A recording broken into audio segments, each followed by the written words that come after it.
मी कालच म्हटलं होतं, हा अर्धवट वकील आहे. वकिलीची परीक्षा यांनी कशी पास केली मला माहिती नाही. मी विधिमंडळामध्ये 32 वर्ष काम केलं आहे. मला देखील अनेक नियमाची माहिती आहे, प्रत्येक नियमाची माहिती आहे.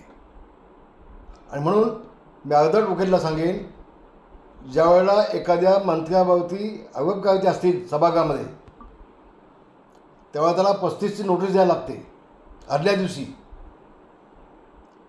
त्याची कॉपी सभापतींना द्यायला लागते आदल्या दिवशी. आणि मग सभापतींची परवानगी घेऊन आरोप करावे लागतात.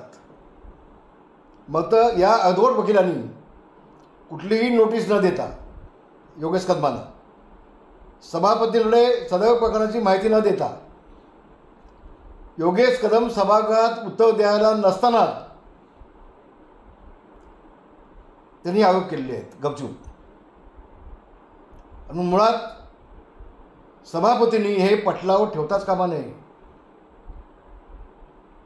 ज्या वेळेला 35ची नोटीस दिल्याशिवाय आरोप केले जातात, तेव्हा सदर बाब सभापती पटलावर ठेवीत नाहीत. हा नियम आहे विधिमंडळाचा. आता हे अर्धवट वकिलाला माहिती नाही का? आणि हा आम्हाला शिकवतोय नियम, मला शिकवतोय. अरे मी महाराष्ट्राचा विधानसभेचा विरोधी पक्षनेता म्हणून 5 वर्ष काम केलं आहे. एक तर आपण नियमबाह्य काम करायचं विधानसभेमध्ये, विधिमंडळामध्ये, विधान परिषदमध्ये.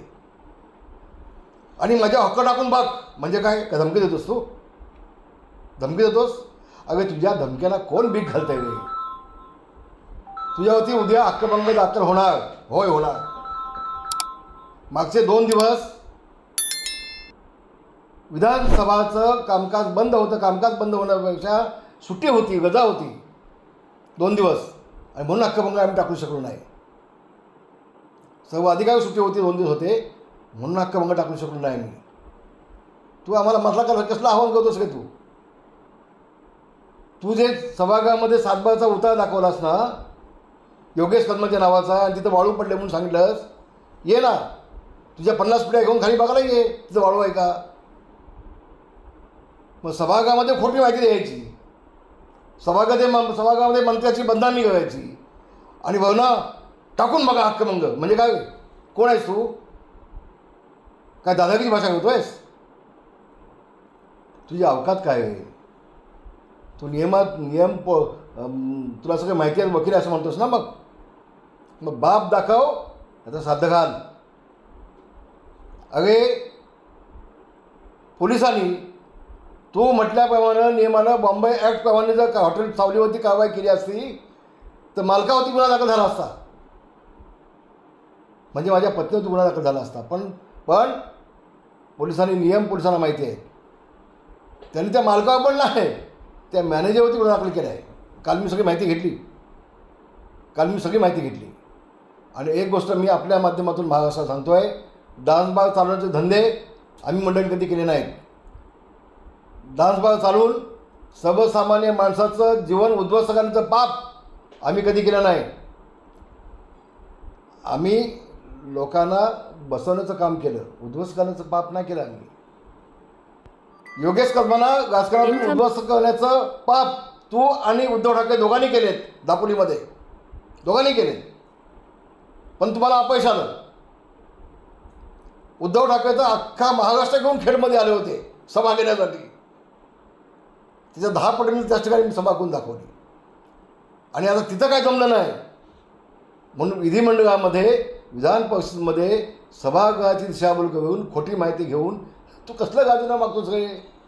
भेट ना मुख्यमंत्र्यांना आणि तुझ्याकडे एकदा काय आहे ते दाखव ना. दाखव की ते हॉटेल 35 वर्षापासून चालू आहे. 35 वर्षापासून चालू आहे. काय संबंध आहे योगेश कदमाचा तिथे? योगेश कदमांचं वय काय? तेवढा 3 वर्ष वय होतं.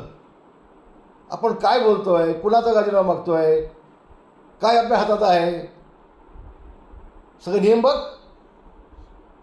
बघ ना. दादागिरी कसली भाषा होतीस कोणाकडे? आमच्याकडे.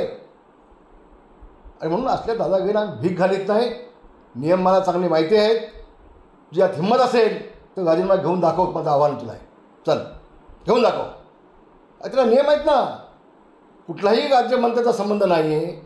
महापौरचं उदाहरण देतो. महापौरचं आणि फोटो दाखवतो सभागृहामध्ये. महापौरामध्ये ती वाळू काढली ती हायकोर्टाच्या आदेशाने काढली. काल योगेश कदमांनी हायकोर्टाचे आदेश दाखवले पत्रकार परिषदेमध्ये.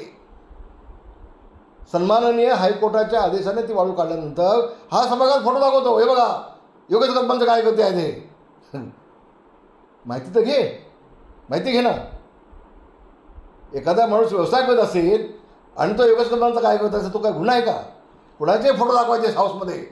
आणि मला किती अक्कल आहे बघा, मी किती कायदे पंडित आहे बघा. चुकीची दिशाभूल करून माहिती देऊन स्वतःची थोपटून घ्यायचं काम स्वतः चाललं आहे. हे आता थांबवा, बस झालं. त्याला कोण भीक घालीत नाही, महाराष्ट्र भीक घालीत नाही. आणि म्हणून तुला पुन्हा सांगतोय, होय उद्या तुझ्यावरती हक्कभंग होणार आणि होणार आणि होणार. तो नियमानं होणार, नियमानं.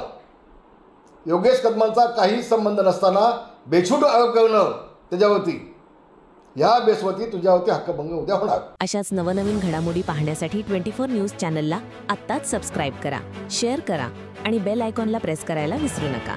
आणि हो, तुमची प्रतिक्रिया देखील कॉमेंट बॉक्समध्ये नोंदवा.